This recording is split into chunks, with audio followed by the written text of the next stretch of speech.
afternoon, everyone. My name is Rachel, and today I'm going to tell you about accountability. My presentation goes in a little bit of a different direction than what everyone so far has done, so I guess sit back and enjoy the ride.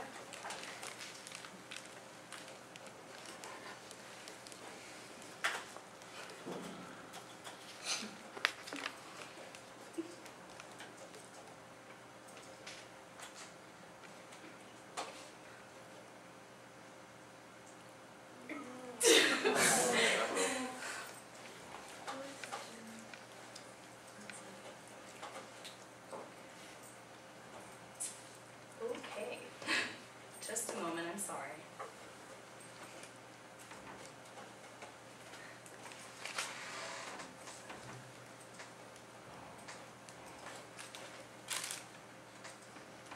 Is it possible for me to start over, Gary? Sure. Okay, thank you. My computer's on the desktop if you're trying to... Do you want this? Yeah, but I have to show it to everyone, so if it's not on here, it's not going to be of much help to me. Go to my computer, Rachel, on the desktop. Oh, yeah. I might have fixed the wrong one.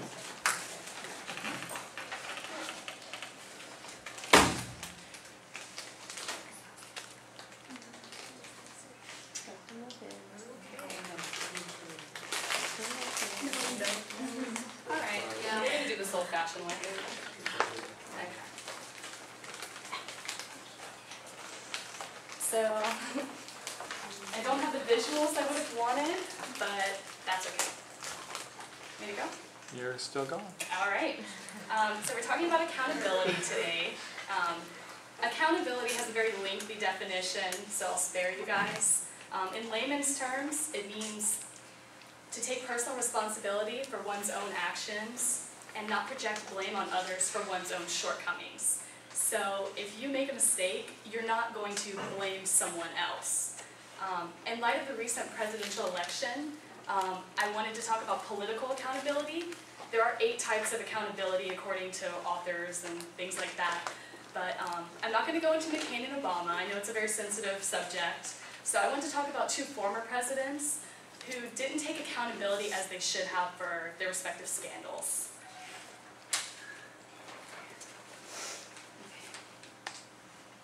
As we all know, politicians are held to a higher standard than normal people or their constituents. They're elected into office because they have something extraordinary, because they can provide services to us that maybe we can't. As a result, they're scrutinized more, though.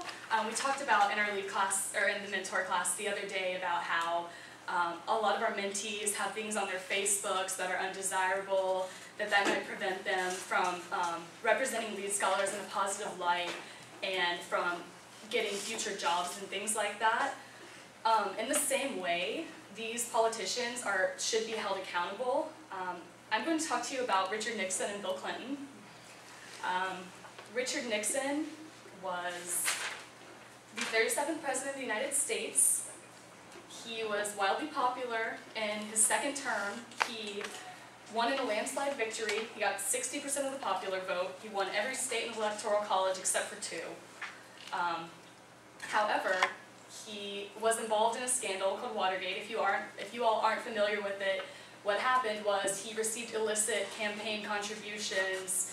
He paid burglars to not talk about breaking into the Democratic National Convention at the Watergate building in Washington, D.C., and as a result, from then on, he was mistrusted.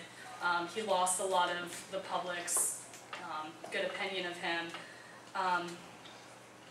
And as a result, he was the only president in history to resign. Changing gears a little bit, and I'm going to tie this all in at the end. Bill Clinton was the 42nd President of the United States. He was a president during our lifetime, so most of us are familiar with him. When he left office, his approval rating was about 73%, so he was also wildly popular. He was involved in the Monica Lewinsky scandal. Not only did Monica Lewinsky accuse him of sexual misconduct, but he also had various other women during his tenure do the same thing. She was just the most popular. And what happened with her, for those of you who don't know the details, she was an intern at the White House, and she confided in one of her coworkers, Linda Tripp, and told her about the affair she was having with the president. And Linda Tripp secretly recorded those conversations and turned them over to investigating officials who were investigating Clinton on other charges. So this begs the question.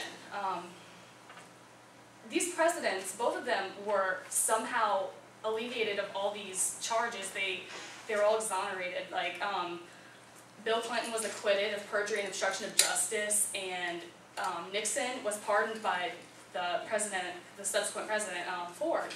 So this begs the question, even though they got away with what they did they really?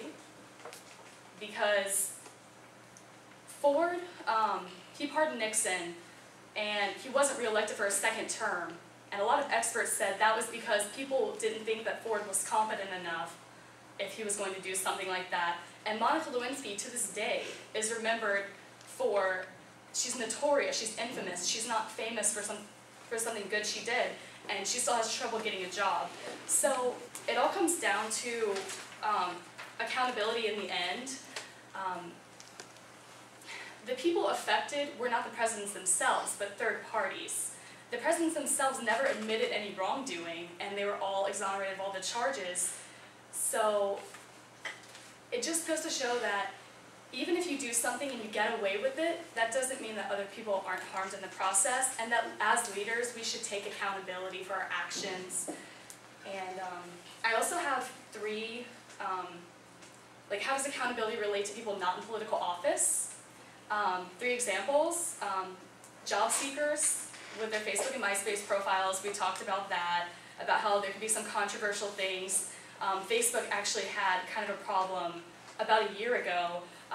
It was an option to deactivate your account, and that would mean that your information is still on those servers. So any employers who were looking for that hard enough or had someone who was computer savvy at all could go onto the server and still find it. So there was a lot of people who had, there wasn't any legal, any settlements or anything like that, but there were people who called up Facebook and pretty much forced them to take their stuff off there. My question is, why would people want to go through all the trouble? Why put it up in the first place? There was also an issue with MySpace. Okay. With the economy, real quick, people are living beyond their means. People don't save as much money as they should, and savings are at their lowest since the Great Depression. So although the stockbrokers had a big part in it, I think we should also look at ourselves. And in conclusion, getting away with a crime or wrongdoing doesn't make it right. People in positions of privilege and authority have a civic duty to admit their wrong so they can keep the trust of their constituents.